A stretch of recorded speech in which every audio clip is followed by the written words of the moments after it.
دوستو اگر آپ اس رمضان المبارک کے اندر اس عمل کو کر لیتے ہو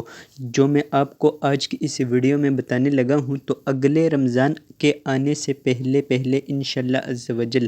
آپ کی شادی ہو چکی ہوگی اور آپ کو ایک اچھا رشتہ مل چکا ہوگا، یا اگر آپ یہ عمل اپنے لیے نہیں کرتے بلکہ اپنی بہن بیٹی کے لیے کرتے ہیں، یعنی جن کی شادیاں نہیں ہو رہی ان کے لیے آپ کرتے ہیں تو انشاءاللہ عز و جل ان کی بھی اگلے رمضان سے پہلے شادی ہو چکی ہوگی۔ تو اب وہ عمل کیا ہے، کس طریقے سے آپ نے کرنا ہے،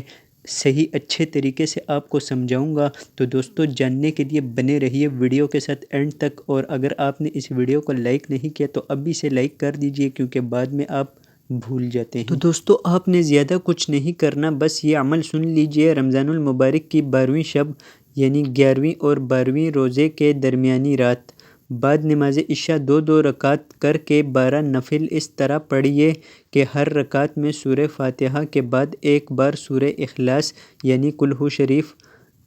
پڑھیے۔ 12 نفل پڑھ کر 100 مرتبہ درود شریف پڑھیے، پھر تمام نوافل اور درودوں کا ثواب بارگاہ رسالت مآب صلی اللہ علیہ وسلم میں ایصال ثواب کیجیے، اور اپنے پروردگار کے دربار میں حضور اکرم صلی اللہ علیہ وسلم کے وسیلے سے عاجزی کے ساتھ ہو سکے تو روتے ہوئے کم از کم 12 منٹ اپنے لیے یا اپنی بہن بیٹی کے لیے اچھے رشتے کی دعا کیجیے۔ انشاءاللہ اگلے رمضان شریف سے پہلے مراد پوری ہوگی۔ تو دوستو اب آپ کو ایک اور وظیفہ بھی بتانے لگا ہوں، تو اس کے لیے بھی آپ نے ویڈیو کے ساتھ اینڈ تک بنے رہنا ہے، اور اگر آپ اس چینل پر نئے ہیں تو اس چینل کو سبسکرائب کر دیجئے کیونکہ اسی طرح کے وظائف میں آپ کے لیے لاتا رہتا ہوں۔ تو پیارے بھائیوں اور بہنوں دوسرا وظیفہ بھی سن لیجئے۔ ایسے مرد و خواتین جو جلد از جلد شادی کے خواہش مند ہیں اور چاہتے ہیں کہ ان کے لیے غیب سے بہتر سبب بن جائے اور نیک صالح زندگی کا ساتھی مل جائے، تو وہ اپنی ہر نماز کے بعد ایک تسبیح اول و آخر 3 بار درود پاک کے ساتھ نہایت توجہ اور دھیان کے ساتھ پڑھے۔ وَخَلَقْنَاكُمْ أَزْوَاجًا یا واحد وَخَلَقْنَاكُمْ أَزْوَاجًا یا واحد، اس کو آپ نے ایک تسبیح یعنی کہ 100 مرتبہ اول و آخر 3 مرتبہ درود پاک کے ساتھ ہر نماز کے بعد آپ نے اس کو پڑھنا ہے۔